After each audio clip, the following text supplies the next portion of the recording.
episódio de hoje nós vamos falar sobre a origem da palavra gossip, mas não exatamente sobre fofoca. Isso porque nem sempre a palavra gossip teve esse significado na língua inglesa. Vamos comentar sobre dois significados e mais estritamente sobre um deles. Apesar disso, vou fazer uma pergunta para você só para a gente começar aqui o nosso vídeo. O que você imagina, qual a imagem mental que vocês têm quando vocês ouvem falar em fofoca? Provavelmente você pensa numa conversa entre mulheres, certo? E provavelmente você também pensa numa conversa num tom malicioso, que até pode prejudicar a reputação de alguém, certo? Pois é, isso não é à toa. Só que o significado que a gente tem dessa palavra, hoje em dia, é só o final da história. Na verdade, eu vou contar o começo dela, que já nos leva para uma direção um pouco interessante, né, do uso dessa palavra e dessa transformação de significado que teve ao longo do tempo. Isso no final da Idade Média e no início da Idade Moderna, na Inglaterra. E para isso, vocês acham que eu tirei da minha cabeça? Eu tirei da minha cabeça nada. Eu tirei de um livreto chamado A História Oculta da Fofoca, que na verdade é o capítulo de um livro chamado Mulheres e Caça às Bruxas, da historiadora italo-americana Silvia Federici, organizado pela editora Boitempo, né? E eu também consultei outras fontes, né? Porque a gente vai um pouquinho além desse livro, né? Ou esse livreto, né? Que é um livro bem curtinho mesmo. E eu vou botar todas as fontes aqui na descrição deste vídeo. Eu sei que vocês devem estar um pouco curiosos, mas eu preciso fazer o meu jabá, porque senão vocês não fazem o trabalho de vocês.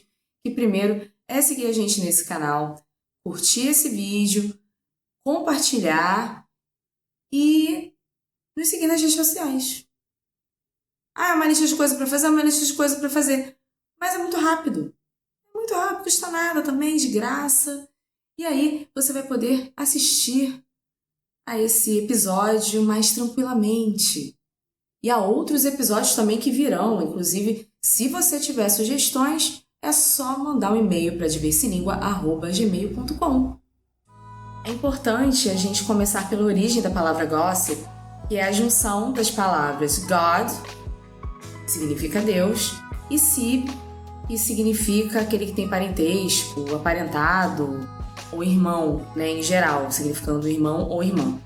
Se a gente for consultar esse significado, né, eu consultei no significados.com.br, a palavra madrinha, que também aparece no livreto, que aliás em inglês é Godmother, Deus, mãe, madrinha. Abre aspas, uma mulher que acompanha a mãe no ritual de batismo, comprometendo-se a assistir e ajudar na educação de seu afilhado como se fosse uma segunda imagem materna da criança. Fecha aspas.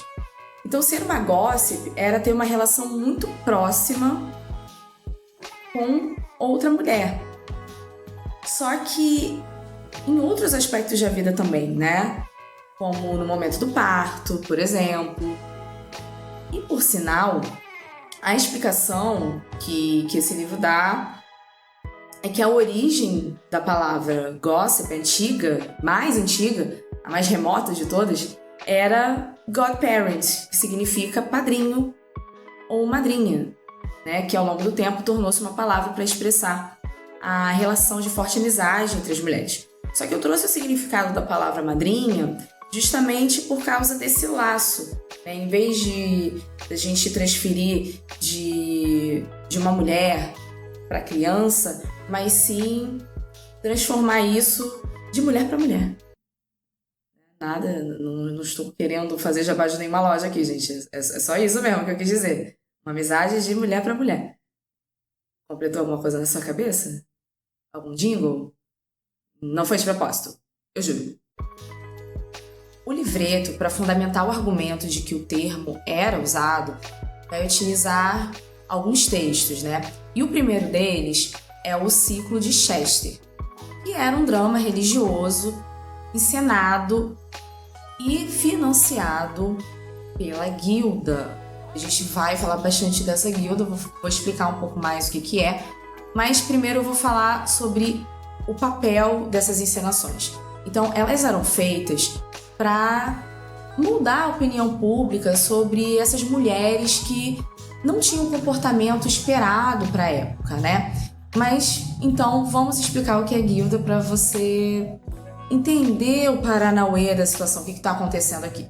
Então, de acordo com a Wikipedia, abre aspas, associações de pessoas qualificadas em um ofício com os objetivos de controle econômico dos governantes, em tese, regulamentar profissões e o processo artesanal e evitar a concorrência.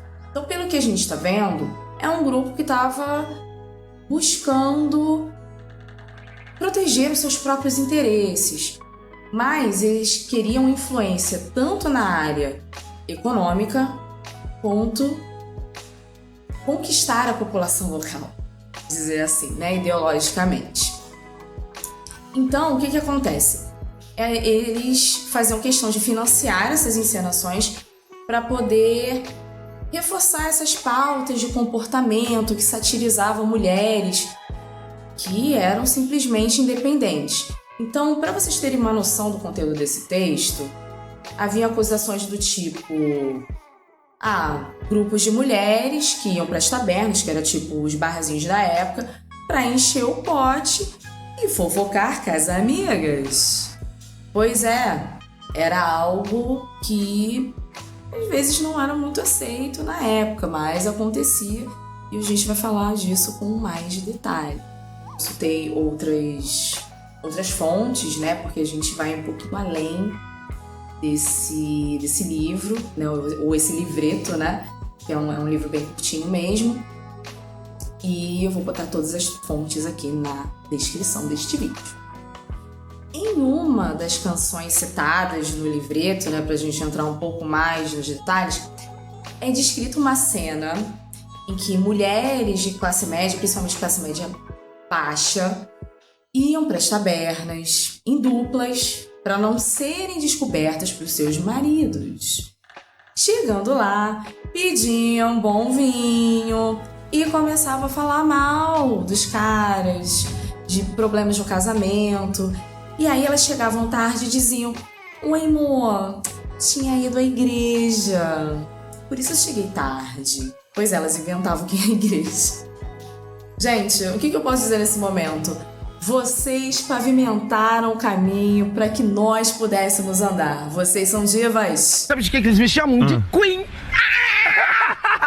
O que precisa ficar claro aqui, e é algo citado nesse livreto, é que as mulheres, tanto da cidade quanto do campo, elas não dependiam dos maridos para nada, né? Inclusive, elas tinham as próprias funções, partilhavam muito desses trabalhos com outras mulheres e eram membros das guildas. Inclusive, né, como eu disse, é uma associação de trabalhadores. Então, se elas tinham ofícios, elas também faziam parte dessas guildas, mas os homens não estavam muito satisfeitos com isso, não. Mas, como eu disse, elas faziam muitas coisas juntas. Costuravam juntas, lavavam roupas juntas. Inclusive, na hora do parto era proibida a presença de homens, né? Só que, infelizmente, a corda começa a esgarçar pro lado dessas mulheres. As guildas, elas começaram a escalar o tom e não queriam também que mulheres continuassem participando dessas associações. E fizeram de tudo, né, ao longo do tempo, para poder excluir essas mulheres de vários espaços sociais. Para isso, eles tinham que, digamos, desenhar a figura dessas mulheres como a imagem de pessoas ameaçadoras. A história oculta da fofoca fala das acusações de bruxaria, sobretudo em relação às mulheres de classes mais baixas. Por isso a gente precisa contextualizar isso melhor e o que estava acontecendo na época, porque não foi simplesmente os textos das guildas que foram moldando o pensamento da população. Tinha um contexto histórico atrás acontecendo, né? Um fenômeno acontecendo que só foi ser reforçado através desses textos, né? E quando eu digo isso, eu falo da Inquisição da Igreja Católica, que fala muito da questão da bruxaria. Então, como eu disse, essas acusações de bruxaria aconteciam por conta da Inquisição da Igreja Católica, e nessa época, lá pelo século XIV, a Europa vivia um período muito conturbado, marcado por escassez de comida, conflitos locais, guerras, surtos de peste negra, crises de credibilidade da Igreja Católica. Então, frente a tudo isso, só o caos, violência, gritaria, barraco. Barraco! Aí quebra! Todo mundo fica quebra eu. Por conta disso, a Igreja Católica se viu obrigada a agir com rigor através do medo e da repressão. Então, no final do século XV, é lançado um livro chamado Malleus Maleficarum, que em português foi traduzido como Martelo das Feiticeiras. E esse livro começa a ficar muito popular dentro da cúpula da Igreja Católica e também dentro do movimento protestante que estava acontecendo mais ou menos naquela época, né, com a crise de credibilidade da Igreja Católica, né? E por que eu estou falando desse livro? Porque ele foi muito usado em julgamentos de bruxaria. Inclusive, tinham partes específicas sobre isso. Por exemplo, várias coisas poderiam ser consideradas bruxaria. Seu doguinho morreu? Bruxaria. Seu bebê nasceu prematuro? Bruxaria. Seu marido não compareceu porque estava meio caidinho? Bruxaria. Esse livro, basicamente, a mulher era acusada de ser fechamento do tinhoso, do coisa ruim, do capiroto dele. Isso acontecia por elas serem mais suscetíveis à ação do demônio, né, segundo esse livro. E a justificativa para que não fossem vítimas disso era ficarem sob proteção masculina. Guarde essa informação.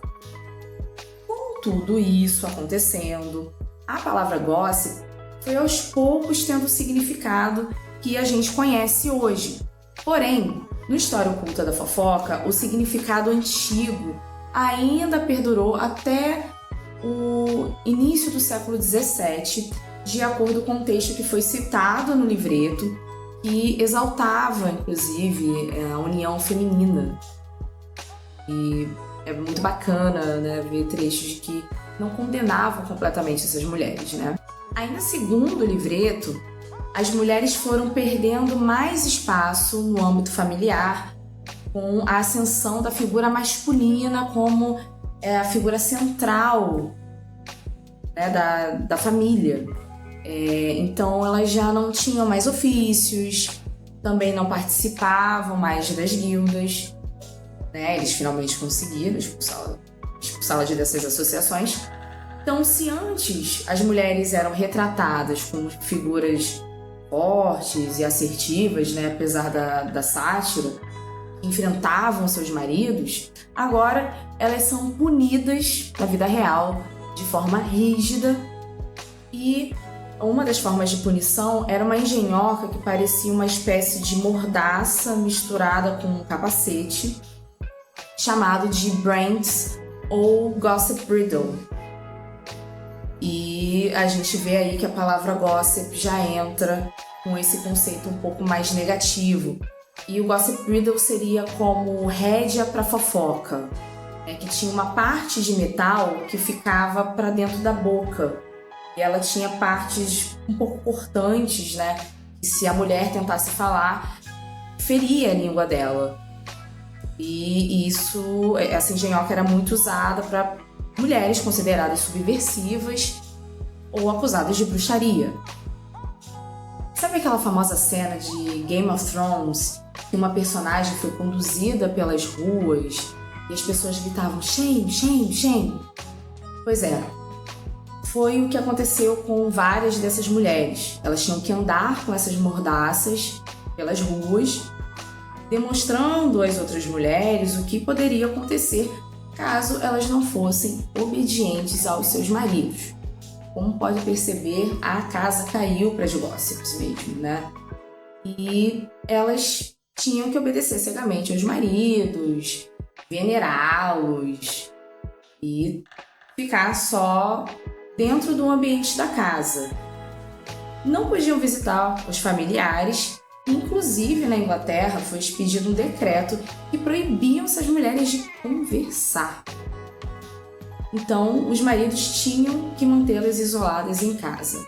Então, se antes gossip era considerado um forte laço de amizade e cooperação entre mulheres, agora, gossip era um comportamento socialmente condenável, praticamente um crime.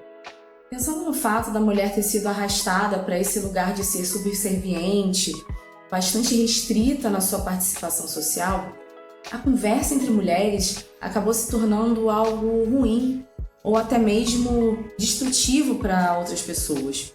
Só que toda essa pesquisa e leitura me faz pensar em outros comportamentos que afastam mulheres. Comecei a me perguntar, por exemplo, o porquê de mulheres atacarem as outras por causa de homens, a famosa rivalidade feminina. Eu penso que a cultura foi se moldando ao ponto delas começarem a ser criadas para agradar outros homens, para serem aceitas por eles. Assim, isso também ressoa em outros aspectos, como o trabalho. Mulheres que dizem que não gostam de trabalhar com outras mulheres porque as conversas entre elas podem ser algo ameaçador, por exemplo, para a reputação, como se fofocar não fosse um comportamento humano, mas sim feminino. Ou a supervalorização da maternidade em detrimento da paternidade, quando dizem que pai é qualquer um, mãe é quem cria. Essa frase me dá um comichão, menina. Eu não gosto dela, mas enfim. Ou seja, essas atitudes vão isentando o homem de várias responsabilidades e faz aumentar a lista de expectativas em cima das mulheres. Então, isso é tudo. Eu espero que vocês tenham gostado desse episódio. Curte esse vídeo, compartilha, se inscreva no nosso canal. Até a próxima!